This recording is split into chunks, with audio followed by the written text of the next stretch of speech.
নমস্কার বন্ধুরা, আমি আমার চ্যানেলে প্রায় 450 মতো পার্সোনাল ফাইন্যান্সের ভিডিও আপলোড করেছি। এইবার আপনাদের জ্ঞান যাচাই করার পালা। আপনারা কতটা শিখলেন, কতটা মনে রাখতে পারলেন, সেই নিয়ে আসছে 30টা কুইজ। ভিডিওর শেষে আপনাদেরকে আমি স্কোর বলবো এবং সেই স্কোরের মানেও ব্যাখ্যা করব। তাহলে চলুন শুরু করা যাক আমাদের পার্সোনাল ফাইন্যান্সের কুইজ। প্রথম প্রশ্ন, ইনফ্লেশন থেকে রক্ষা পেতে কোনটি সবথেকে ভালো? Option A share, option B FD, option C RD, option D লকারের টাকা। 5 সেকেন্ড সময়, তার মধ্যে আপনাকে উত্তর দিতে হবে। সঠিক উত্তর অপশান এ শেয়ার। এর পরের প্রশ্ন, 50-30-20 রুলে 50% আয় কোথায় খরচ করার কথা বলা হয়? অপশান এ বিনিয়োগ, অপশান বি চাহিদা ও প্রয়োজনীয় খরচে, অপশান সি সঞ্চয়ে, অপশান ডি বিলাসিতায়। সঠিক উত্তর অপশান বি চাহিদা ও প্রয়োজনীয় খরচে। 3 নম্বর প্রশ্ন, হাইব্রিড ফান্ড কাকে বলে? অপশান এ সোনা ও রিয়েল এস্টেটের মিশ্রণ, অপশান বি ইকুইটি ও ডেটের মিশ্রণ, অপশান সি শুধু ব্যাংক ডিপোজিট, অপশান ডি বিদেশি বিনিয়োগ। সঠিক উত্তর অপশান বি ইকুইটি ও ডেটের মিশ্রণ। পরের প্রশ্ন, 72 রুল দিয়ে কি হিসাব করা হয়? অপশান এ কত বছরে টাকা দ্বিগুণ হয়, অপশান বি কত বছরে ঋণ পরিশোধ হবে, অপশান সি কত ইএমআই দিতে হবে, অপশান ডি কত কর দিতে হবে। সঠিক উত্তর কত বছরে টাকা দ্বিগুণ হবে। এর পরের প্রশ্ন, ডেট ফান্ড প্রধানত কোথায় বিনিয়োগ করে? Option A equity, option B সরকারি বন্ড ও corporate bond, option C real estate, option D commodity. সঠিক উত্তর সরকারি বন্ড ও কর্পোরেট বন্ড। পরের প্রশ্ন, একজন ব্যক্তির আয়ের কত শতাংশ ইএমআইতে খরচ করা উচিত নয়? অপশান এ 10%, অপশান বি 30%-এর বেশি নয়, অপশান সি 50%, 70%। সঠিক উত্তর অপশান বি 30%-এর বেশি নয়। এর পরের প্রশ্ন, XIRR সাধারণত কোথায় ব্যবহার করা হয়? অপশান এ এককালীন বিনিয়োগ, অপশান বি অনিয়মিত ক্যাশ ফ্লো মাপতে, অপশান সি কর হিসাব করতে, অপশান ডি বিমার প্রিমিয়াম বের করতে। সঠিক উত্তর অপশান বি অনিয়মিত ক্যাশ ফ্লো মাপতে। এর পরের প্রশ্ন, ব্লু চিপ কোম্পানি কারা? অপশান এ ছোট কোম্পানি, অপশান বি মাঝারি কোম্পানি, অপশান সি বড় ও স্থিতিশীল কোম্পানি, অপশান ডি নতুন কোম্পানি। সঠিক উত্তর অপশান সি বড় ও স্থিতিশীল কোম্পানি। এর পরের প্রশ্ন, এসআইপির প্রধান সুবিধা কি?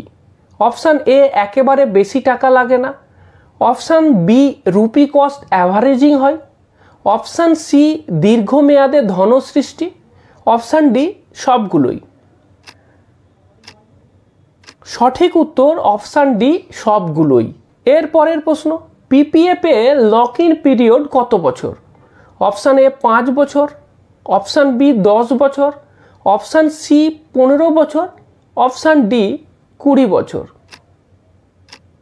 সঠিক উত্তর অপশান সি 15 বছর। এর পরের প্রশ্ন, বিনিয়োগের 3টি মূল স্তম্ভ কি? অপশান এ রিটার্ন, ঝুঁকি, সময়, অপশান বি ইএমআই, সুদ, tax, option C FD, RD, SIP, option D share, স্বর্ণ, বাড়ি। সঠিক উত্তর অপশান এ রিটার্ন, ঝুঁকি ও সময়। এর পরের প্রশ্ন, 100 এজ রুল কোথায় ব্যবহৃত হয়? অপশান এ বিমা নেওয়ার ক্ষেত্রে, অপশান বি শেয়ার বনাম বন্ডে বিনিয়োগ ভাগ করার ক্ষেত্রে, অপশান সি ইএমআই নির্ধারণে, অপশান ডি কর নির্ধারণে। সঠিক উত্তর অপশান বি শেয়ার বনাম বন্ডে বিনিয়োগ ভাগ করার ক্ষেত্রে। এর পরের প্রশ্ন, ইন্ডেক্স ফান্ড কাকে বলা হয়? অপশান এ যে ফান্ডে ম্যানেজার নিজের মতো স্টক বেছে নেয়, অপশান বি, যে ফান্ড বাজারের নির্দিষ্ট সূচককে অনুসরণ করে। অপশান সি, যে ফান্ড শুধু সরকারি বন্ডে বিনিয়োগ করে। অপশান বি, যে ফান্ডে ট্যাক্স দিতে হয় না। সঠিক উত্তর অপশান বি, যে ফান্ড বাজারের নির্দিষ্ট সূচককে অনুসরণ করে। এরপরের প্রশ্ন, সোনায় বিনিয়োগের থাম্ব রুল কি বলে? অপশান এ, পোর্টফোলিওর 5 থেকে 10%। অপশান বি, 30 থেকে 40%। অপশান সি, 50%-এর বেশি। অপশান ডি, কোনো অংশই না। সঠিক উত্তর অপশান এ, পোর্টফোলিওর 5 থেকে 10%। এরপরের প্রশ্ন, লিকুইড ফান্ড সাধারণত কাদের জন্য উপযুক্ত? অপশান এ, দীর্ঘমেয়াদী বিনিয়োগকারী। অপশান বি, 1 থেকে 3 মাসের জন্য পার্কিং করা টাকা। অপশান সি, অবসর পরিকল্পনা। অপশান ডি, সোনার বিকল্প। সঠিক উত্তর 1 থেকে 3 মাসের জন্য পার্কিং করা টাকা। এরপরের প্রশ্ন, পোস্ট অফিসের মান্থলি ইনকাম স্কিম বা MIS এ সর্বোচ্চ কত টাকা বিনিয়োগ করা যায় একক অ্যাকাউন্ট বা সিঙ্গেল অ্যাকাউন্টে? Option A, 2 lakh. Option B, 4 lakh. Option C, 9 lakh. Option D, 15 lakh. সঠিক উত্তর অপশান সি, 9 লাখ। এর পরের প্রশ্ন, সুকন্যা সমৃদ্ধি যোজনা কোন বয়সের মেয়ের নামে খোলা যায়? অপশান এ, 5 বছর পর্যন্ত। অপশান বি, 10 বছর পর্যন্ত। অপশান সি, 15 বছর পর্যন্ত। অপশান ডি, 18 বছর পর্যন্ত। সঠিক উত্তর অপশান বি, 10 বছর পর্যন্ত। এর পরের প্রশ্ন, মিউচুয়াল ফান্ডে আলফা বলতে কি বোঝায়? অপশান এ, ফান্ডের অতিরিক্ত লাভ বা ক্ষতি যা বেঞ্চমার্ক থেকে বেশি বা কম। অপশান বি, ফান্ডের খরচ। অপশান সি, ফান্ডের আকার। Option D, dividend yield. সঠিক উত্তর অপশান এ, ফান্ডের অতিরিক্ত লাভ বা ক্ষতি যা বেঞ্চমার্ক থেকে বেশি বা কম। পরের প্রশ্ন, 4% রুল অবসর পরিকল্পনার ক্ষেত্রে কি বোঝায়? অপশান এ, প্রতি বছর আয়ের 4% খরচ করা। অপশান বি, প্রতি বছর রিটার্ন 4% হওয়া। অপশান সি, অবসরের পর প্রতি বছর সঞ্চয়ের 4% তুলে নেওয়া। অপশান ডি, কর হার 4%। সঠিক উত্তর অপশান সি, অবসরের পর প্রতি বছর সঞ্চয়ের 4% তুলে নেওয়া। এর পরের প্রশ্ন, স্ট্যান্ডার্ড ডেভিয়েশন মিউচুয়াল ফান্ডের কি নির্দেশ করে? অপশান এ, ফান্ডের এক্সপেন্স। অপশান বি, ফান্ডের রিস্ক বা ভোলাটিলিটি। অপশান সি, ফান্ড ম্যানেজারের যোগ্যতা। Option D, tax benefit. সঠিক উত্তর ফান্ডের রিস্ক বা ভোলাটিলিটি। এর পরের প্রশ্ন, ক্রেডিট স্কোর কত থেকে কত হলে ভালো ধরা হয়?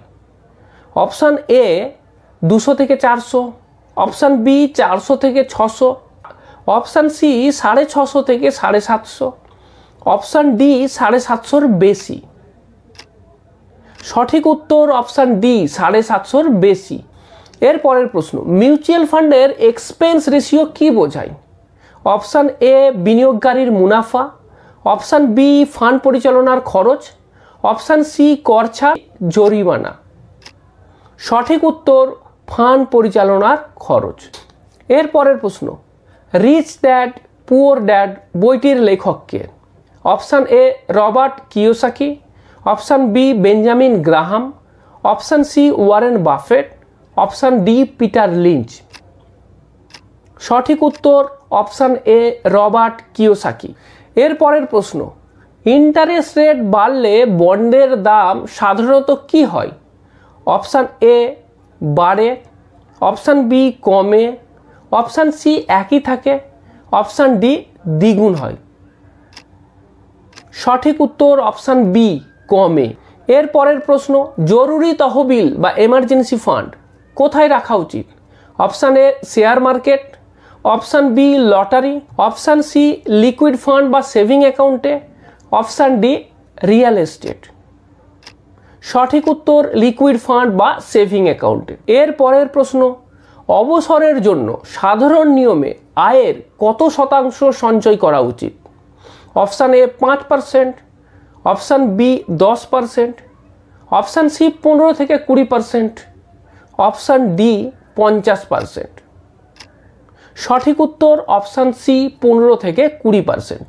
এর পরের প্রশ্ন, একজনের নেট অ্যাসেট বা সম্পদ কত হওয়া উচিত? অপশান এ আপনার বয়স গুণিত বার্ষিক আয় ডিভাইড বাই 10, অপশান বি আপনার বয়স গুণিত মাসিক আয় ডিভাইড বাই 10, অপশান সি আপনার বয়স গুণিত মাসিক আয় ডিভাইড বাই 5, অপশান ডি কোনো নিয়ম নেই, শুধু বাজারের উপর নির্ভর করে। সঠিক উত্তর অপশান এ আপনার বয়স গুণিত বার্ষিক আয় ডিভাইড বাই 10। এর পরের প্রশ্ন, কন্ট্রা ফান্ডের বিশেষত্ব কী? অপশান এ সবসময় ব্লু চিপে বিনিয়োগ করে, অপশান বি জনপ্রিয় সেক্টর এড়িয়ে অবমূল্যায়িত স্টকে বিনিয়োগ করে, অপশান সি শুধু বিদেশি স্টকে বিনিয়োগ করে, অপশান ডি শুধুই স্বর্ণে বিনিয়োগ করে। সঠিক উত্তর অপশান বি জনপ্রিয় সেক্টর এড়িয়ে অবমূল্যায়িত স্টকে বিনিয়োগ করে। এর পরের প্রশ্ন, ডাইভার্সিফিকেশন মানে কি? অপশান এ সব টাকা শেয়ারে রাখা, অপশান বি সব টাকা এক জায়গায় রাখা, অপশান সি বিভিন্ন অ্যাসেটে ভাগ করা, অপশান ডি কেবল এফডি করা। সঠিক উত্তর অপশান সি বিভিন্ন অ্যাসেটে ভাগ করা। এর পরের প্রশ্ন, পে ইয়োরসেলফ ফার্স্ট নীতি কি বোঝায়? অপশান এ নিজের জন্য জিনিস কেনা আগে, অপশান বি বিনিয়োগ সঞ্চয় আগে করা খরচ পরে, অপশান সি ঋণ আগে দেওয়া, অপশান ডি বিমা বাদ দেওয়া। সঠিক উত্তর অপশান বি বিনিয়োগ বা সঞ্চয় আগে করা খরচ পরে। এইবার এই কুইজেতে যে প্রশ্নগুলো আপনাকে আমি দিলাম, প্রতিটা প্রশ্নেরই সঠিক উত্তরের জন্য 1 নম্বর, কোনো উত্তর ভুল দিলে বা দিতে না পারলে কোনো নেগেটিভ মার্কিং নেই। এইবার আপনি দেখুন কতগুলো সঠিক উত্তর দিতে পেরেছেন। এইবার সমস্ত সঠিক উত্তর যোগ করে আপনি দেখুন আপনার মার্কস কত হলো। এইবার আসি এই স্কোরের ব্যাখ্যা। যদি আপনার স্কোর 0 থেকে 10-এর মধ্যে হয় তাহলে আপনার গ্রেড হচ্ছে বিগিনার, মানে আপনি একদম শুরুতে আছেন, এইমাত্র শিখতে শুরু করেছেন। আপনাকে কিন্তু ফাইন্যান্সের মূল বিষয়গুলো আরও ভালোভাবে বুঝতে হবে, বোঝার দরকার আছে। ছোট ছোট স্টেপ নিন, বুঝুন, আস্তে আস্তে সেভিং এবং ইনভেস্টমেন্ট করুন। আপনি যদি 11 থেকে 20 নম্বরের মধ্যে পেয়ে থাকেন তাহলে আমি বলবো যে আপনার গ্রেড ভালো। বেশিরভাগ প্র্যাকটিক্যাল ফাইন্যান্সের নলেজ আপনার কাছে আছে। এখন এই কনসেপ্টগুলোকে প্র্যাকটিক্যালি ব্যবহার করা শুরু করুন, আর আরও ভিডিও দেখুন, আরও জানার চেষ্টা করুন। যদি আপনি 21 থেকে 30 নম্বরের মধ্যে পেয়ে থাকেন তাহলে তো আপনি বলবো পার্সোনাল ফাইন্যান্সের ব্যাপারেতে এক্সপার্ট, দারুণ নলেজ আছে আপনার, অসাধারণ। আপনি পার্সোনাল ফাইন্যান্সের অনেক ভালো ধারণা অর্জন করতে পেরেছেন। এইবার এই জ্ঞানটাকে অর্থের উপার্জনের জন্য বা অর্থের ইনভেস্টমেন্টের জন্য সর্বোচ্চ কাজে লাগান।